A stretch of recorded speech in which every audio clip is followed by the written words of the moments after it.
எல்லாருக்கும் வணக்கம். ஒரு இல்லத்தரசியா நம்ம எல்லாரோட ஆசையும் என்னவா இருக்கும்?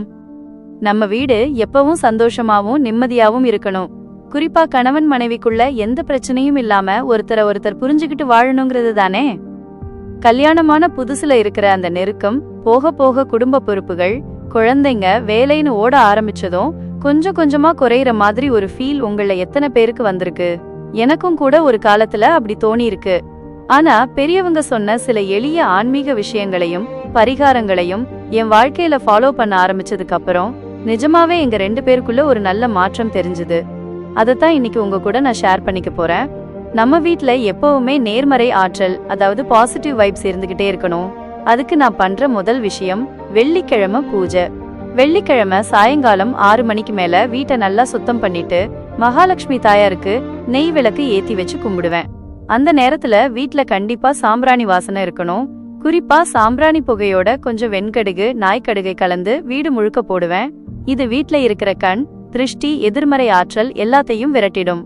நீங்க உங்க வீட்ல வெள்ளிக்கிழமை பூஜைய எந்த நேரத்துல பண்ணுவீங்க? காலையிலயா இல்ல சாயங்காலமா? அத அப்படியே கமெண்ட்ல சொல்லுங்க, தெரிஞ்சுக்கிறேன். அடுத்ததா, கணவன் மனைவி ஒற்றுமைக்கு ரொம்பவே விசேஷமான ஒரு பரிகாரம் இருக்கு. வெள்ளிக்கிழமை அன்னைக்கு காலையில சுக்கிர ஒரு மெசேஜ் காலை 6லிருந்து 7 மணிக்குள் வர்றப்போ ஒரு சின்ன கிண்ணத்துல கொஞ்சம் கல் உப்பு எடுத்து அதுல ஒரு துண்டு பச்சை கற்பூரத்தை வச்சு உங்க பூஜை அறையில வச்சிருங்க. இந்த உப்புக்கு எதிர்மறை எண்ணங்களை உறிஞ்சிற சக்தி இருக்கு. பச்சை கற்பூரம் சுக்கிரனோட அம்சத்தை குறிக்கும். இதனால கணவன் மனைவிக்குள்ள இருக்கிற தேவையில்லாத ஈகோ, சின்ன சின்ன சண்டைகள் எல்லாம் குறைஞ்சு அண்டர்ஸ்டாண்டிங் அதிகமாகும். அதே மாதிரி உங்க பெட்ரூம்ல ஒரு சின்ன கண்ணாடி கிண்ணத்துல கொஞ்சமா கல்லுப்பு போட்டு ஒரு மூலையில வச்சிருங்க. வாரத்துக்கு ஒரு முறை அந்த உப்பை மாத்திட்டு புது உப்பு வைக்கணும். இத நீங்க ஆல்ரெடி பண்ணிட்டு இருக்கீங்களா, இல்ல இனிமேதான் ட்ரை பண்ண போறீங்களா? இதையெல்லாம் தாண்டி நான் கத்துக்கிட்ட ஒரு முக்கியமான விஷயம் என்னன்னா, கணவன் மனைவிக்குள்ள பேசுற வார்த்தைகள்.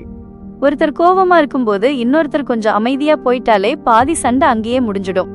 அப்புறம் 2 பேரும் ரிலாக்ஸா இருக்கிறப்போ அத பற்றி பேசிக்கலாம். உங்க வீட்ல சண்டை வந்தா முதல்ல யாரு சமாதானமாவாங்க? நீங்களா இல்ல உங்க வீட்டுக்காரா? இத கண்டிப்பா என் கூட கமெண்ட்ல ஷேர் பண்ணுங்க. இந்த எளிய பூஜைகளையும் பரிகாரங்களையும் நீங்களும் உங்க வீட்ல நம்பிக்கையோட செஞ்சு பாருங்க. கண்டிப்பா நல்ல மாற்றம் தெரியும். இந்த வீடியோ உங்களுக்கு பயனுள்ளதா இருந்திருக்கும்னு நம்புறேன். இதே மாதிரி வேற என்ன தலைப்புல உங்களுக்கு வீடியோ வேணுங்கிறதையும் கமெண்ட்ல கேளுங்க. நான் கண்டிப்பா என் எக்ஸ்பீரியன்ஸை வச்சு வீடியோ போடுறேன். வாழ்க வளமுடன்.